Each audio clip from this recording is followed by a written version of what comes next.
బాబాయ్ నువ్వు చెప్పు నీ పేరేం పేరు? నారాయణ రెడ్డి. ఆ? నారాయణ రెడ్డి. నారాయణ రెడ్డి. ఎట్లుంది బాబాయ్ కాంగ్రెస్ పాలన? గవర్నమెంట్ మంచిగా చేస్తుందా? పథకాలు ఇస్తుందా? అవును బస్సు ఒకటి ఆ. ఆ బస్సు పెట్టే పాపదే కాదు కానీ ఈ రెండు ఇచ్చే పాపదే కాదు ఉమ్. కానీ తట్టుమై మాత్రం ఏది సక్కంగా లేదే. ఆ. ఇప్పుడు గ్యాస్ అన్నాడు తిరిగి 500 అన్నాడు, అవి పట్టలేవు. ఉమ్. అవునా?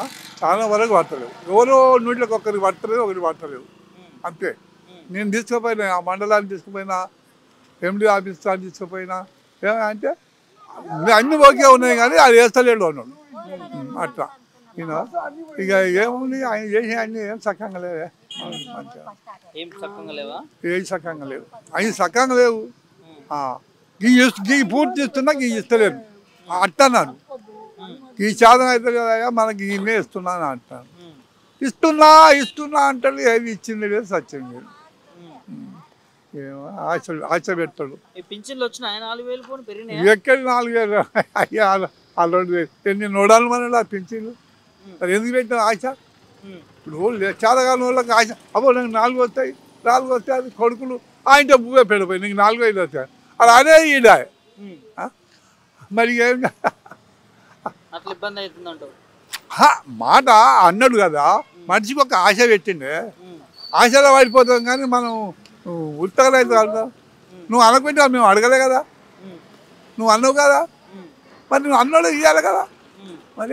మరి సర్పంచ్ ఎన్నికలు కూడా వస్తున్నాయి, ఎట్లుంటది ఈసారి? ఇక సర్పంచ్ అంటే వ్యక్తిని బట్టి ఉంటుంది. ఊరు వరకు వ్యక్తి మంచోడు అయితే కాంగ్రెస్ పార్టీ ఉన్నా దాని వరకు వేస్తారు వ్యక్తికి బట్టి అంతే. ఎందుకంటే ఊళ్ళో పని చేసుకుంటాడు కాదు. ఇప్పుడు ఏ పార్టీ అనుకుంటా మంచి వ్యక్తి జర అందరిని కలుపుకొని పోయేటోడు అయితే అది కూడా వేస్తారు. కాంగ్రెస్ కానీ తెలంగాణ కానీ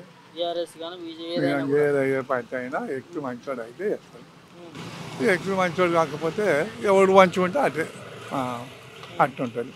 అంటే పార్టీలకు సంబంధం ఉండదంటారా? ఈ పంచాయతీ గోళ్ళు పెద్దగా ఉండదు. పంచాయతీ గోళ్ళు చాలా వరకు అంటే చాలా వరకు కొంత ఉండదు అనుకో. చాలా వరకు అయితే ఏముంటుంది అంటే వ్యక్తిని చూసుకుంటుంది. మనకు రేపు అక్కిరసలు అయిన కాడ అనేది భావన ఉంటుంది. అంటే ఇన్నో అన్నీ పోవు కానీ కొన్ని వస్తాయి అంత వస్తుంది కొంత. పార్టీ పరంగా మరి ఏది గెలుస్తుంది అనుకుంటారు ఈసారి ఎక్కువ సర్పంచ్? ఇప్పుడు 3 తీర్లు ఉంది.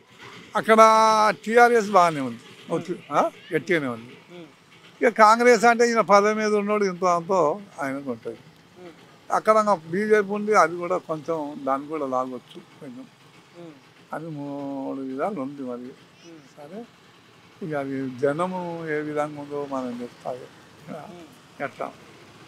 పార్టీలకు సంబంధం లేదంటావు సర్పంచ్ ఎన్నికలు? అంటే తక్కువ ఊర్లో వ్యక్తిని చూసేస్తారా? ఊరు వల్ల కొంతమంది వ్యక్తిని చూసేస్తారు. అంటే కొంత ఎక్కువ ఫీల్ ఉన్నాడు కూడా ఊరు. ఇప్పుడు ఊళ్ళో ఎక్కువ ఉండనుకో, ఎక్కువ ఫీల్ ఉంది వాళ్ళ కాంగ్రెస్ పార్టీ అంటే చాలా గౌరవం, తెలంగాణ అంటే గౌరవం అన్నోళ్ళు జర ఉంటే ఎక్కువ ఉంటే అటువంటి.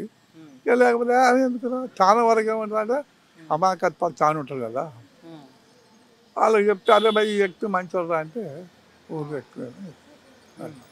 చాలా సంవత్సరాల నుంచి చూస్తా ఉన్నాం బాబాయ్, ఎట్లా ఉంది మరి 1 ఇయర్ పాలన కాంగ్రెస్ వచ్చింది? మంచిగా అనిపిస్తున్నదా? ఇంకా 4 ఏళ్ళు ఉన్నది.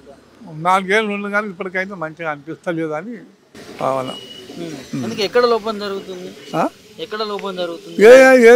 ఏం లేవు. ఇప్పుడు ఇండ అన్నాడు అవి లేవు, రేషన్ కార్డు అన్నాడు అవి రకంగా రావు.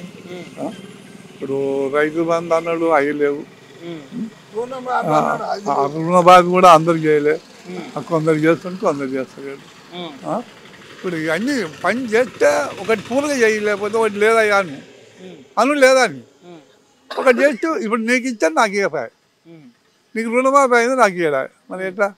సో ఎఫెక్ట్ సర్పంచ్ ఎన్నికల పైన పడుతుంది కాంగ్రెస్ పార్టీకి? పడవచ్చు, పడుతుంది అంట. ఎందుకంటే ప్రజల కోపం మీద ఉన్నారు చాలా వరకు కోపం పట్టరు. సర్పంచ్ ఎలక్షన్లలో కొంత పట్టదు. సో పథకాలు ఇవ్వకపోవడమేనా ప్రభుత్వం మైనస్? అన్నిట్లా ఆయన చేసే పని అవన్నీ నచ్చలేవు, పథకాలలో నచ్చలేవు, దేంట్లో కూడా ఎక్కడ రైతు లేవు.